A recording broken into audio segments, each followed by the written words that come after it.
Assalamualaikum warahmatullahi wabarakatuh. Bismillahirrahmanirrahim. Alhamdulillahilladzi hadana li hadza wa ma kunna linahtadiya laula an hadanallah. Asyhadu an la ilaha illallah wa asyhadu anna Muhammadan abduhu wa rasuluhu la nabiyya ba'da. Allahumma shalli ala sayyidina Muhammad wa ala alihi wa sahbihi wa mawala. Rabbi shrah li sadri wa yassir li amri wa hlul 'uqdatam min lisani yafqahu qawli. Qala Allah Ta'ala fil Qur'anil Karim, a'udzu billahi minasy syaithanir rajim. Bismillahirrahmanirrahim. Wa aqimus sholata wa atuz zakata warka'u ma'ar raki'in. Shadaqallahul azim. Bapak-bapak, ibu-ibu, jamaah salat tasbih yang dimuliakan Allah, bersyukur kita kepada Allah atas nikmat, rahmat dan limpahan karunia yang Allah masih berikan kepada kita. Terlebih pada siang yang berbahagia ini, kita masih dapat berkumpul di tempat dan di majelis yang mulia. Kita masih dapat melaksanakan sholat tasbih, dilanjut tadi zikir yang langsung dibawakan oleh Ustaz Muhammad Sadli, alhamdulillah. Dan itu merupakan nikmat yang tak bisa ternilai. Nikmat yang Allah berikan banyak, dan salah satunya tentang nikmat kesehatan, nikmat Islam. Kemudian selawat dan salam juga kita perbanyak dan kita hadiahkan kepada junjungan kita Nabi besar Muhammad sallallahu alaihi wasallam dengan memperbanyak ucapan Allahumma sholli wa sallim wa barik alaihi. Mudah-mudahan kita yang hadir dalam majelis ini beserta keluarga-keluarga kita akan mendapatkan syafaat beliau di yaumil akhir kelak. Amin ya rabbal alamin. Yang sama kita hormati Tuan Guru kita Al-Ustaz Ferry Sabtadi Putra SPDI. Kemudian yang juga sama kita hormati Ketua Al-Wasliyah Kecamatan Galang Bapak Haji Amin. Kemudian yang saya ta'zimi dan saya hormati juga ada Al-Ustaz Muhammad Sajli SPDI dari Tanjung Morawah. Kita patut berterima kasih Bu kepada Ustaz Muhammad Sajli. Beliau ini adalah qori dari Serdang, makanya suaranya bagus, suaranya merdu. Tapi yang lebih kita makasih dari sama beliau tadi pagi baru pulang dari Duri acara maulid sampai jam 3, kemudian langsung berangkat kemari untuk melaksanakan sholat tasbih.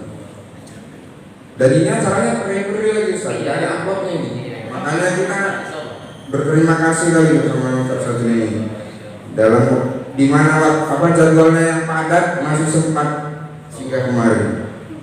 Kemudian yang juga sama kita hormati ada Ustaz Nur Hadi yang keluar tadi Bu. Beliau adalah salah satu pembina dari Majelis Ta'lim Al-Fatih.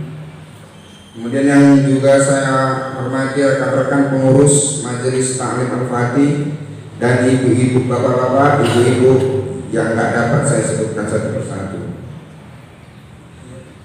Ibu-ibu yang dimuliakan Allah, Nabi pernah bilang orang yang beruntung itu adalah orang yang mana pada hari ini baik kehidupan maupun amalnya lebih baik daripada hari kemarin.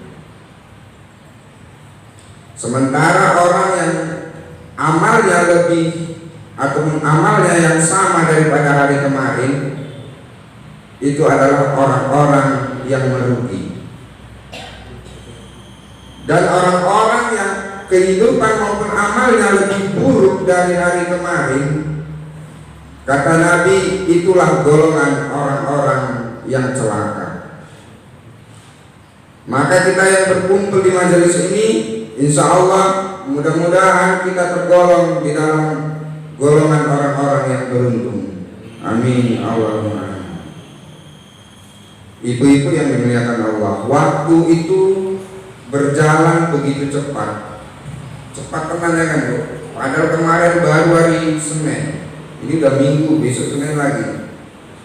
Tidak terasa kita udah di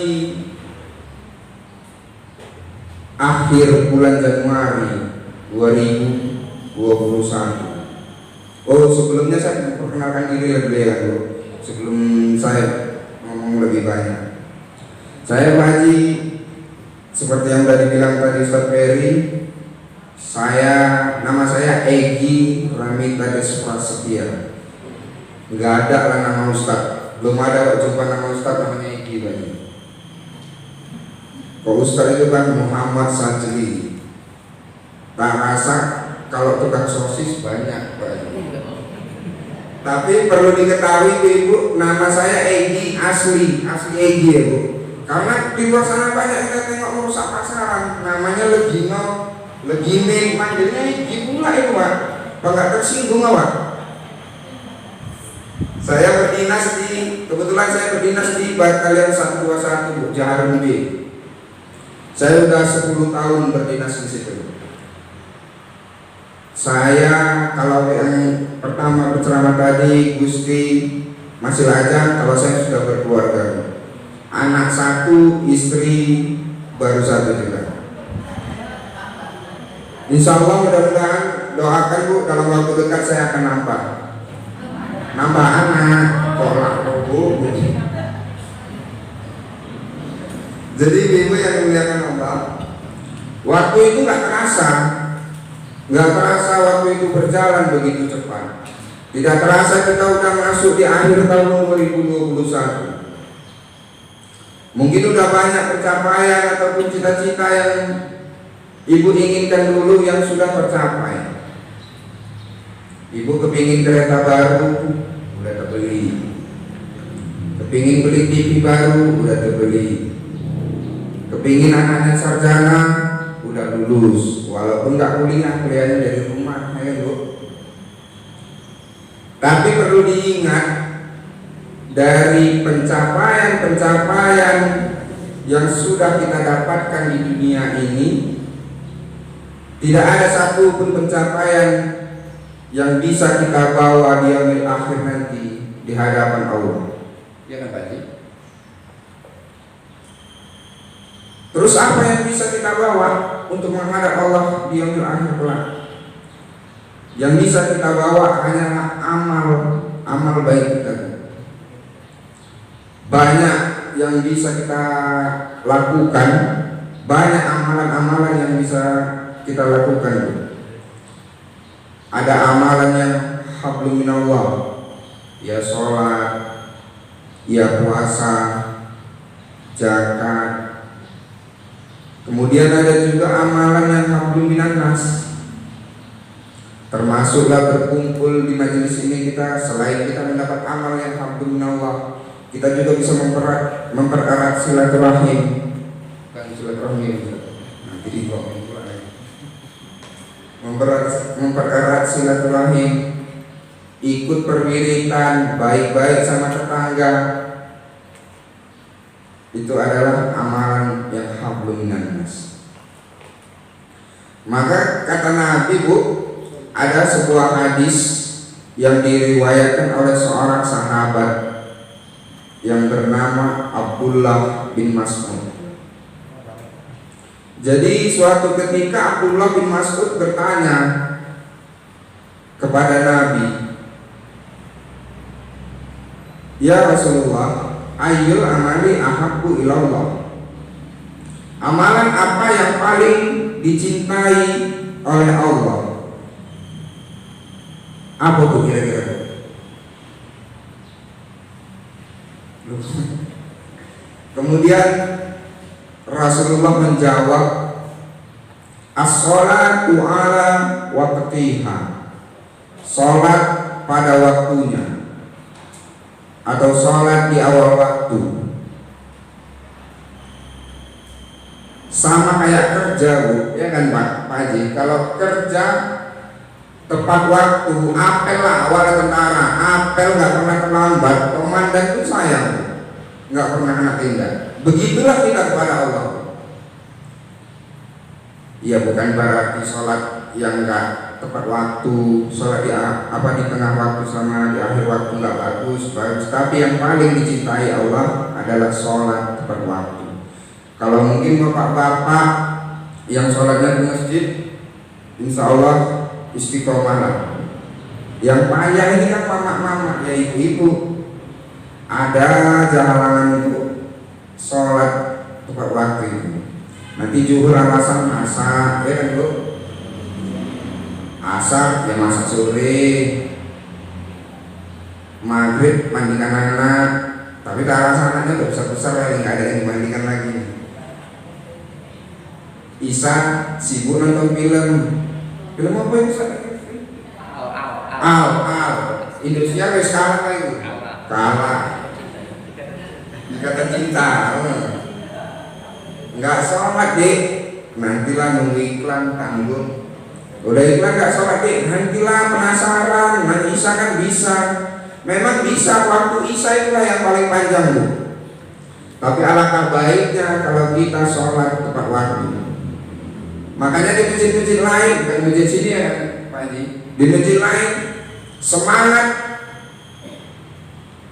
jamaahnya untuk melaksanakan sholat kalah pada saat semangatnya pada saat hendak membangun masjid. Kalau dulu masjidnya belum terbangun, semangat semua itu jamaahnya. Mama-mamanya buat dikawal, yang muda-muda di tengah jalan pakai jaring ikan itu, nanggok. Yang bapak-bapak megang mic, ya enggak? Terima kasih kepada penumpang angkot netis. Mudah-mudahan Allah meluaskan rezekinya. Bapak bilang, yang mobil belum lewat pun dibilang kan Bu. Terima kasih kepada mobil Avanza putih nomor BK 1862 FT. Mudah-mudahan Allah meluaskan rezekinya. Terpaksa saya buka kaca sini. Kalah semangatnya Bu pada saat bangun masjid. Wah, luar biasa semangatnya. Padahal mohon izin, mohon maaf Bu, kita ini adalah orang yang sudah masuk di golongan mukallaf. Kalau di kampung kita kan sering bilang, sholat kau udah balik, ya kan Bu? Padahal balik itu adalah salah satu syarat dari mukallaf. Mukallaf itu orang yang sudah diwajibkan untuk beribadah. Kalau ditinggalkan dosa, udah jatuh dosa kepadanya. Apa aja itu syaratnya Bu? Yang pertama yaitu balik. Balik kalau laki-laki udah mimpi, kalau perempuan udah lampu merah, udah haid. Kemudian syarat yang kedua mukallaf yaitu orang yang berakal. Balik dia tapi tidak berakal, gila, itu nggak mukallaf Bu. Tidak wajib baginya beribadah. Tapi tengok gilanya. Kalau gilanya di umur 40 tahun kalahnya lek, ya tetaplah dari dia balik sampai umur 40 tetap dihisab amalnya. Kemudian syarat yang ketiga yaitu tidak cacat panca indera, terutama buta dan tuli. Jadi kalau kita yang nggak ada cacat itu Bu, kita sudah balik, berakal, kemudian nggak cacat, kita termasuk mukallaf, wajib hukumnya Bu. Kemudian yang keempat syaratnya yaitu sampainya dakwah Nabi. Kan sampai dakwah Nabi kepada kita kan Bu. Mungkin kalau ada di hutan, di belahan bumi mana ada orang yang tidak sampai dakwah Nabi kepadanya, nggak tahu dia Islam itu kayak apa, apalagi sholat, maka orang itu tidak akan dihisab. Bahkan ulama bilang orang yang tidak sampai dakwah Nabi kepadanya akan langsung masuk ke dalam surga. Orang-orang itulah yang menjadi pelayan-pelayan di surga. Ya kalau awak mau aja bu pelayan, itu lu mau bagus awak pelayan buat teh manis Ustaz Ferry di surga, musuh Ustaz Sajli tapi di surga, daripada jadi Tokyo di neraka bu. Jadi komandan, jadi ganjil awak di neraka, tapi di neraka kayak apa lah. Makanya itu sholat tepat waktu. Kadang-kadang jangan kata tepat waktu sholat pun banyak dari yang nggak sholat ya kan Pak Haji. Nanti kalau ditanya, wis keo takon sholatmu itu orang kayak aku. Nah aku sholat duduk aja wis ingat. Iling, boleh iling bu, boleh. Sholat iling boleh, tapi ya nggak sekarang. Ketika nanti badan sudah kaku, lidah sudah kaku, mata sudah tidak bisa terbuka, kuping nggak bisa dengar, wis deket-deket lah itu. Nah disitulah kita sholat ini, disitulah kita sholat dari hati. Makanya hati-hati bu, banyak pengajian yang kayak gitu. Anak-anak kita bilangin bu, termasuklah pengajian yang anti doa berjamaah kayak yang bilang Pak Haji tadi. Kita ini bu mazhab Syafi'iyah kalau sehabis sholat doa berjamaah, karena belum tentu doa kita itu makbul. Malah lebih banyak doa kita yang tak makbul daripada makbul itu. Makanya apabila kita doa berjamaah tidak makbul pun doa kita, ada doa orang lain yang makbul. Minimal kecipratan lah. Kalau kita main-main sama tukang minyak wangi, kecipratan lah wanginya. Kayak awak wanginya nggak pernah beli, mau terperi terus. Karena terperi jualan minyak wangi. Banyak lagi paham-paham yang perlu kita perhatikan agar kita nggak salah jalan. Yasinan bid'ah, yasinan sesat, tahlilan sesat. Kalau udah berpaham kayak gitu yang ngajak ngaji bu, tinggalkan. Bahkan mereka pun berpendapat, saking nggak beradabnya mereka bu, mereka katakan orang tua Nabi masuk ke dalam neraka. Kita Ahlussunnah wal Jamaah harus kita iktikadkan, kita yakinkan orang tua Nabi masuk ke dalam surga. Dalilnya apa? Nabi itu dari keturunan yang suci. Nabi yang bilang, Nabi itu apa? Aku adalah dari keturunan yang suci. Muhammad bin Abdullah bin Abdul Muthalib bin Hashim bin Abdi Manaf bin Qusay bin Kilab, cucu cicit dari Adnan, keturunan Nabi Ismail alaihissalam, anak dari Nabi Ibrahim alaihissalam. Kan gak mungkin keturunan yang suci dimasukkan Allah ke dalam neraka ya bu. Kemudian ayat yang lebih menjelaskan, Quran surat Al-Isra ayat 15. Wa ma kunna mu'adzibina hatta nab'asa rasula. Kami tidak akan memberi siksa, memberi azab sebelum kami mengutus seorang rasul, kata Allah. Jadi orang tua Nabi itu adalah termasuk alul fatrah. Orang tua Nabi hidup di masa transisi dan ajaran Nabi Isa sudah rusak, tetapi ajaran Nabi Muhammad belum datang. Maka orang-orang yang hidup di zaman alul fatrah surga, kecuali satu, kata Nabi, Umar bin Luhai. Umar bin Luhai itu siapa bu? Umar bin Luhai itulah yang merusak ajaran syariat yang diturunkan oleh Nabi Ibrahim di Makkah pada saat itu. Jadi sedikit apa aja cerita aja bu, Umar bin Luhai inilah yang membawa paham paganisme, menyembah berhala. Maka kata Nabi, aku melihat Umar bin Luhai di neraka sembari menarik ususnya. Umar bin Luhai lah alul fatrah yang masuk neraka. Makanya kembali lagi bu, kita harus waspada, hati-hati. Kalau ada yang ngajak ngaji model-model macam itu, udahlah tinggalkan aja bu.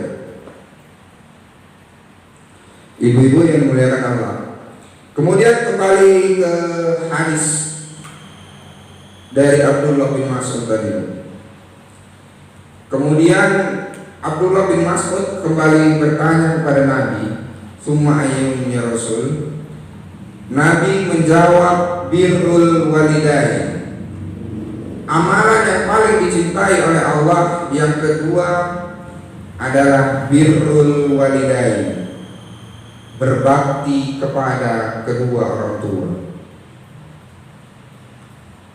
Kita yang udah tua ini Bu, kadang merasa, kalau ceramah ataupun materi yang diberikan tentang berbakti kepada orang tua itu adalah materi anak-anak SMP, anak-anak SD. Salah. Karena sesungguhnya kita juga yang sudah punya anak, bahwa kita lupa bahwa kita juga seorang anak. Kita yang sudah menjadi orang tua, terkadang kita juga lupa bahwa kita masih punya orang tua. Makanya ibu-ibu bersyukur kalau hari ini masih diamanahkan oleh Allah untuk mengurus orang tuanya, mengurus orang tua di hari tuanya Bu. Maka lakukanlah yang dengan yang ikhlas. Ketika ibu melakukan mengurus orang tua dengan ikhlas, maka yakinlah itu juga yang akan diperbuat oleh anak kita kelak. Tapi ketika ibu dongkol, jengkel aja ngurusi orang tua, maka siap-siap lalu ketika ibu nanti tua, itu juga yang dibuat oleh anak kita. Luar biasa Bu memuliakan orang tua ini. Maka dalam hadis lain Nabi katakan dosa yang terberat itu adalah yang pertama musyrik dan yang kedua durhaka kepada orang tua. Hadisnya lain tapi saling berkaitan. Yang amalan yang paling dicintai Allah adalah sholat, kemudian berbakti kepada orang tua, dan dosa yang paling buruk itu adalah musyrik dan durhaka kepada orang tua. Durhaka pada orang tua nggak harus kecil Bu. Tak rasa maling kundang, durhaka sama orang tuanya nggak pas kecil, pas udah tua ya, udah punya istri. Makanya film-film Indosiar itu tengok ibu, Pintu Berkah, Kisah Nyata. Tengok yang anak durhakanya, pasti pas sudah punya istri, pas sudah punya suami. Nggak ada yang masih kecil. Tidak sedikit Bu, banyak orang tua yang merasakan kalau anaknya sukses. Anaknya sukses sudah jadi orang, banyak orang tua yang merasakan, ya kan Bu? Ibu kalau merasakan ya alhamdulillah Pak. Tapi tidak sedikit juga banyak orang tua menangis, banyak orang tua tersiksa karena kelakuan anak, karena anaknya durhaka. Maka ibu bersyukur bagi orang tua yang masih ada, urusi dengan ikhlas. Dan bagi orang tuanya yang sudah nggak ada, doakan setiap selesai sholat, minimal setiap selesai sholat. Karena kata Nabi, apabila anak cucu Adam meninggal, maka terputuslah amal ibadahnya kecuali 3 hal. Di antara salah satunya adalah doa anak yang soleh dan soleha.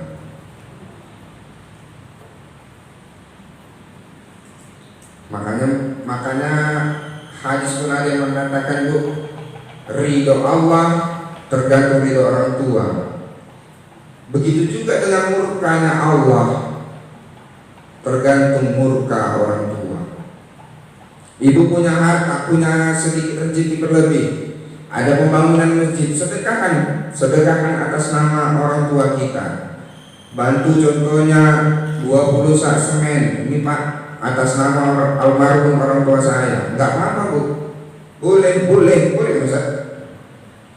Karena hakikatnya harta orang tua itu bukan milik kita, tetapi harta kita adalah harta orang tua. Beda warisan, ya kan? Makanya berbakti kepada orang tua. Kemudian Abdullah bin Mas'ud kembali bertanya, apalagi ya Rasul?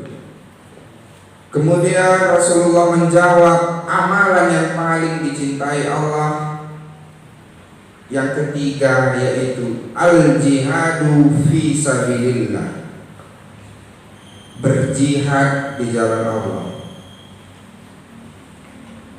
Berjihad di jalan Allah kalau zaman Nabi, zaman sahabat mungkin perang lah ya tuh.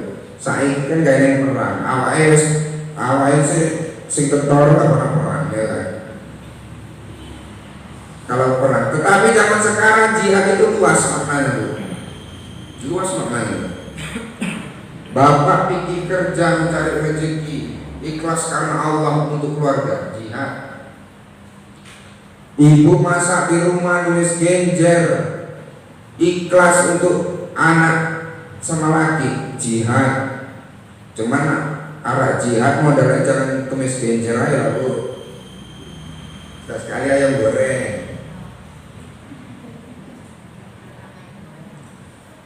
Berdakwah di jalan Allah kayak guru kita Ustaz Ferry, Ustaz Sadri, jihad.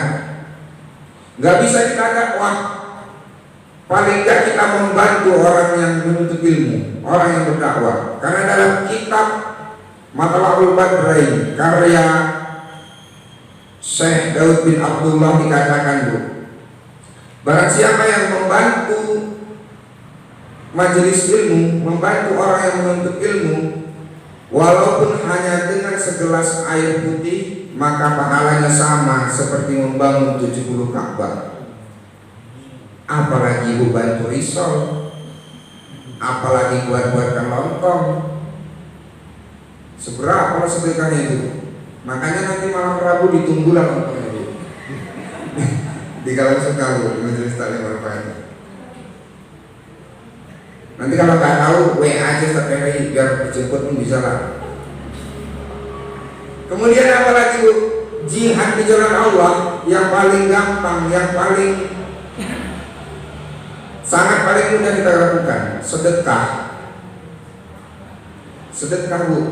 Infak tadi yang jalan keliling itu termasuklah jihad itu, sedekah. Karena sedekah dapat meluaskan rezeki dan sedekah juga dapat menolak bala.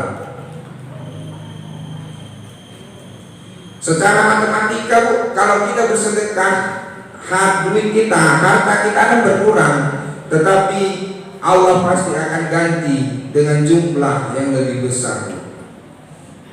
Awal 10 tahun selama di Galang ini bu, udah sering dengar cerita. Itu Wawan itu merintis dari awal. Dulu dagangannya pakai sepeda, naik kereta. Sekarang udah buka ruko, jualan baksonya. Contohnya ini. Sering, karena apa? Mungkin beliau rajin bersedekah bu. Yang belum pernah awak dengar, itu rumahnya besar, toke besar, kasihan kali tuh. Sekarang bangkrut, miskin. Itulah orang sering-sering sedekah. Karena nggak pernah kita dengar gitu kan bu. Sering bersedekah orang bangkrut. Kemudian sedekah itu menolak bala. Banyak musibah yang dirasakan di negeri ini bu. Akhir-akhir ini aja ada gempa di Sulawesi Barat. Kemudian ada pesawat jatuh, Sriwijaya Airlines. Yang terakhir kemarin banjir bandang dan longsor di Sulawesi Barat. Tepatnya di mana itu sama Minahasa. Makanya perbanyak sedekah akan menolak bala. Ada sedikit cerita, ini kisah nyata itu. Kejadian setahun yang lalu. Waktu itu saya adalah usaha kecil-kecilan dulu di asrama kan. Saya buka tahu crispy sana. Tapi yang kerja orang saya buka aja rajin. Jadi berjalan selama 2 bulan, alhamdulillah lancar aja, lancar. Jadi satu hari ada yang nelpon orang dari Beringin, nelpon, entah dari mana dapat nomor saya, yang jelas dia nelpon. Dia minta ajari bu, dia juga udah buka tamu itu di Beringin, udah berjalan sebulan, jangankan untung nombok terus bu, nombok terus. Karena memang sunyi di Madiun, kalau ibu tahu Madiun. Jadi dia minta tolong kasih tahu lah caranya ini. Ya udah saya bilang datang aja bang, datang nggak selama. Datang saya dikasih tahu caranya, di mana ngambilnya yang bagus, cara ininya. bukalah beliau di Sekip. Sekarang cabangnya ada 3 Bu. Udah 3 dia buka. Tiap malam yang beli itu kayak nonton konser, rame, nggak pernah sampai ke Swelling. Jadi saya tanya apa rupanya rahasianya Bang bisa sampai gini. Abang dari kecil sampai buka 3, abang dari banyak yang beli sampai tumpul, sampai nggak buka lagi sekarang Bu, udah ada yang beli. Jadi beliau bilang Bu, berapapun hasil yang didapat di malam itu, walaupun hanya 50.000 yang dapat di malam itu, tetap istiqomah sedekah subuh. Nggak lepas sedekah subuhnya. Makanya fadilah sedekah subuh itu luar biasa kan Pak. Apabila kita bersedekah diiringi dengan niat hajat kita. Cuman yang wajar-wajar lah Bu, kalau sedekah subuh, sedekah masukannya musik bunyi, ya doanya jangan panjang-panjang.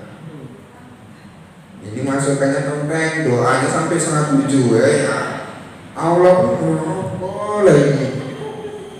Orang sedekahnya bunyi, doanya sampai 107 ya, disesuaikan lah Bu. Ikhlas itu kan perkara pantas dan tidak pantas. Undangan 100.000, 200.000 pantas.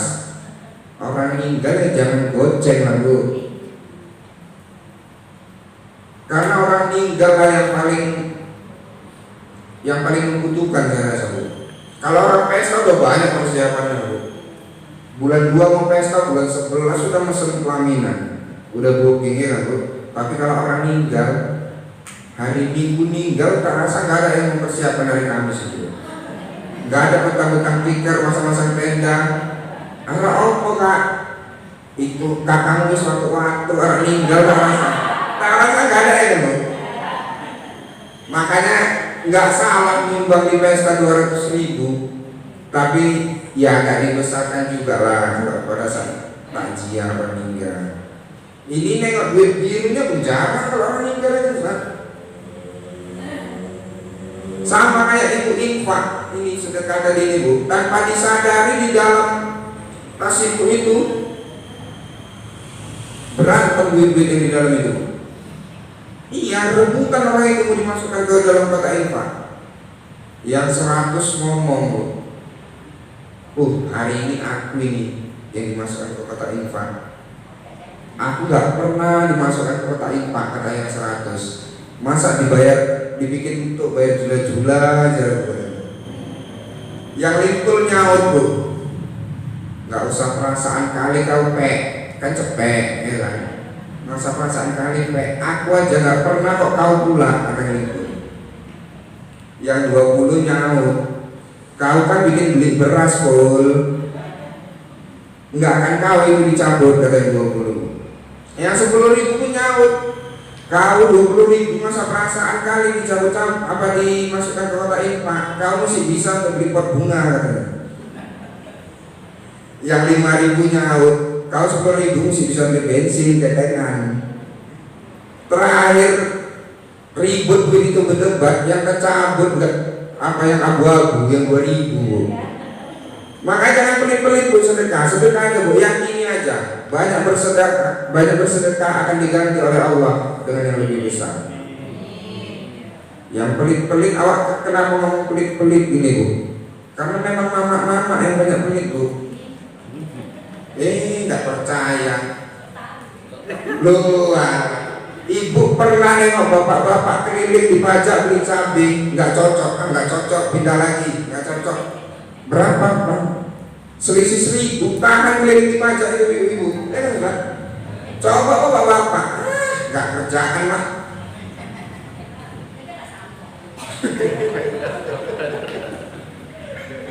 Makanya Bu, jangan marah ini Bu, jangan tersinggung. Ya biniku pun pelit, aku ampun juga kok ngawani biniku belanja Bu. Makanya bagus di rumah jaga anak wis tak belanja biaya ini. Ampun perkara 1.000 tahan muter balik itu lagi.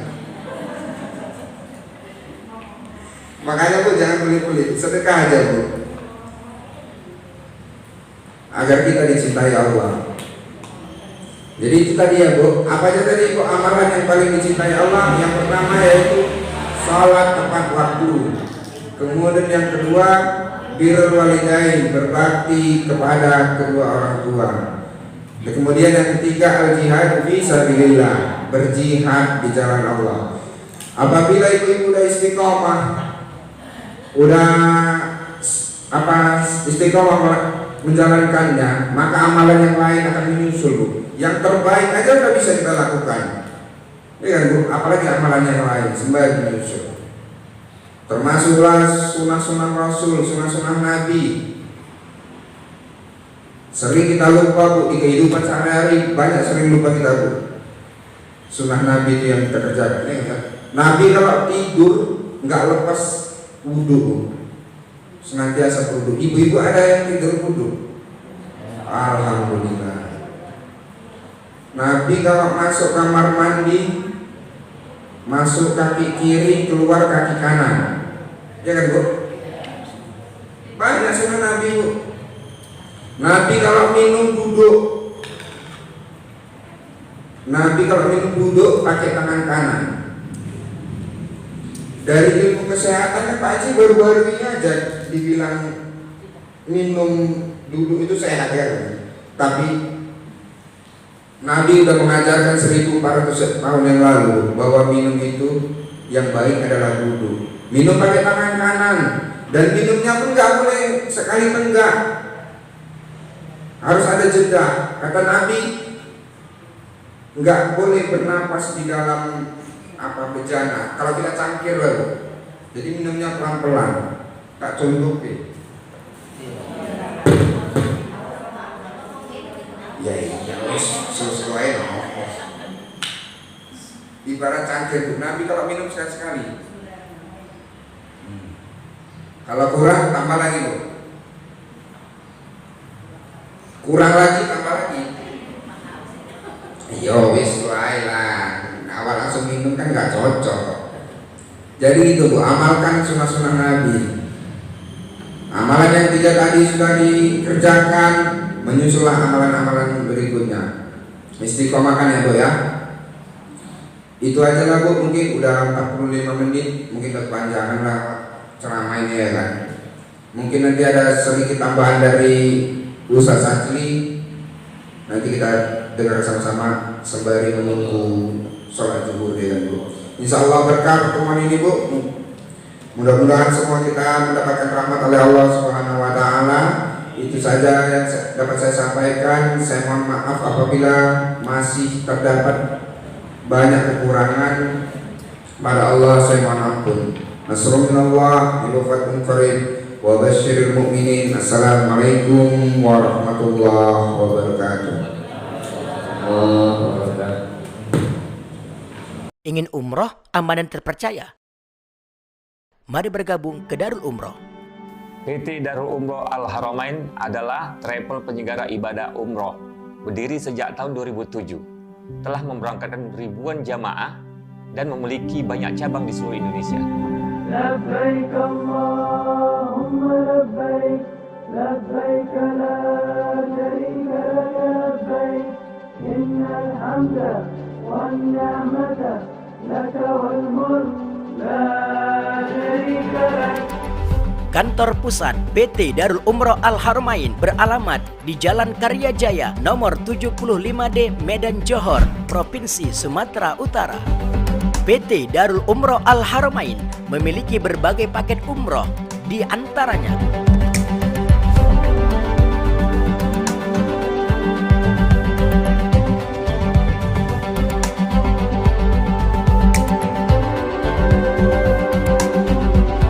yang dibimbing oleh tim Mama Madinah Makkah dari Indonesia yang berpengalaman, di antaranya